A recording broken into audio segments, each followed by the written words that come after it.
Bom dia a todos.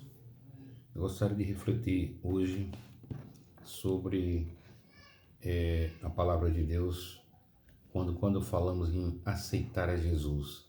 O que significa aceitar a Jesus? O que significa aceitar o quê? Salvar de quê?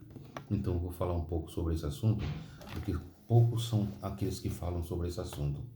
Então só fala aceitar a Jesus. Você quer aceitar Jesus? A pessoa realmente ou quer ou não, mas fica muito vazio essa palavra, somente isso, não é verdade?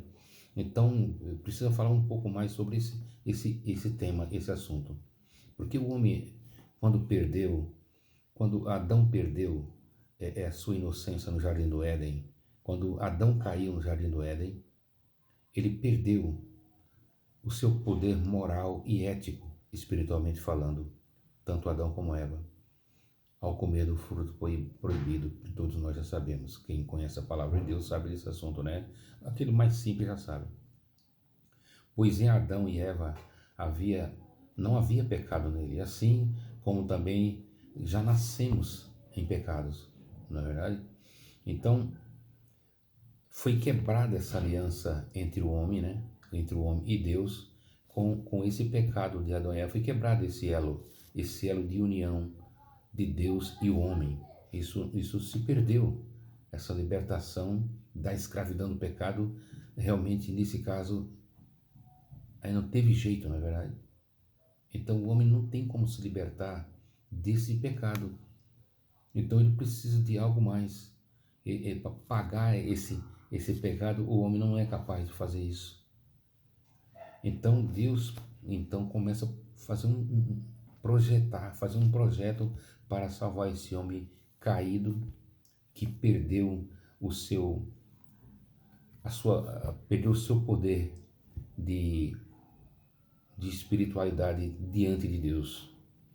Então se passaram 400 anos entre o Primeiro Testamento e o Velho Testamento, houve um espaço de tempo perdido em torno de 400 anos. Então Deus fez um silêncio total entre esse espaço de tempo. Deus estava trabalhando, Deus estava planejando algo para o homem. Então Deus revela esse plano e vai botar ele em prática, logicamente, através de Isaías. Isaías 7,14, depois Isaías 9,2, Isaías 11,2, 1 e 2, Isaías 61, 1 e 2. Essa mesma profecia, ela se cumpriu lá na frente, no Novo Testamento, através de Mateus 1, 23, 25, 2, 23 e em Lucas 1, 26, 30, 31, como os 39 a 43 de Lucas e 4, 18 e 19. Então esse plano ele começa a se concretizar, ele começa a se cumprir através do nascimento de nosso Senhor e Salvador Jesus Cristo. Então essa promessa da redenção prometida por Deus, ela começa a ser cumprida aí. Aí nós temos aqui algo que o homem ficou entre o seu DNA, algo que era impossível desse homem se libertar. Romanos, por exemplo, Romanos 3, 23 fala sobre isso. Romanos 5, 9 a 11. Seremos salvos por ele da ira, porque todos pecaram e destituídos estão da glória de Deus, assim como todos passaram a ser inimigo de Deus, porque se nós, sendo inimigo, fomos reconciliados por Deus pela morte do seu Filho. Então, através da morte de Jesus, nós fomos reconciliados com Deus. A partir do momento que nós aceitamos Jesus, nós estamos imediatamente na presença de Deus, sem culpa, porque é através do sangue de Jesus. Nós temos que crer nessa palavra. Se você não crê, nem esse recado não é para você. Nós temos que crer na palavra de Deus, no que está escrito.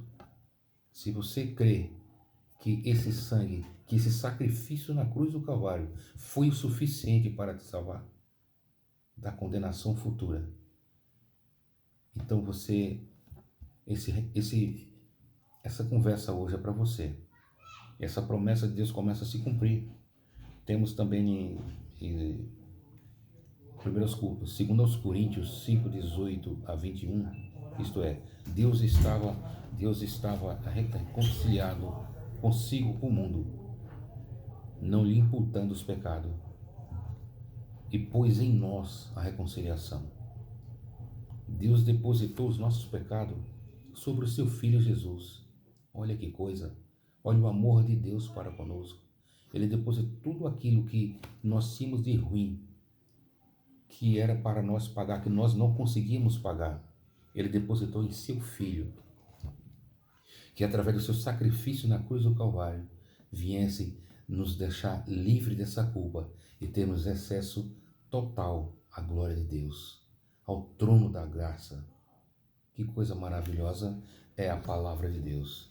Então, nós temos também em 1 Pedro 2,24, diz assim, levando ele mesmo em seu corpo os nossos pecados sobre o madeiro, para que, morto para os pecados, pudéssemos viver para a justiça, e pelas suas pisaduras ou suas feridas fomos sarados. Que palavra é essa, gente? Que palavra de toda aceitação. Temos que ter fé nesta palavra. A partir do momento que nós cremos nessa palavra, somos salvos da ira futura, porque temos que pensar no seguinte: existem dois caminhos para o homem, um caminho com Deus e um caminho sem Deus. Então são eternidade, a eternidade é para sempre. Então pensamos como é que nós vamos viver daqui para frente, a partir do momento em que nós morremos, se nós vamos viver com Cristo ou sem Cristo. Então pense nisso, é uma questão de sobrevivência, é uma questão de pensar, é uma questão de reflexão. Reflita sobre essa palavra, reflita e tome uma decisão. Não é tão fácil, eu sei, mas pense, imagine uma eternidade sem Deus, com a ira de Deus sobre ele, que permanece para sempre, não tem como sair, a não ser através do sangue de Jesus.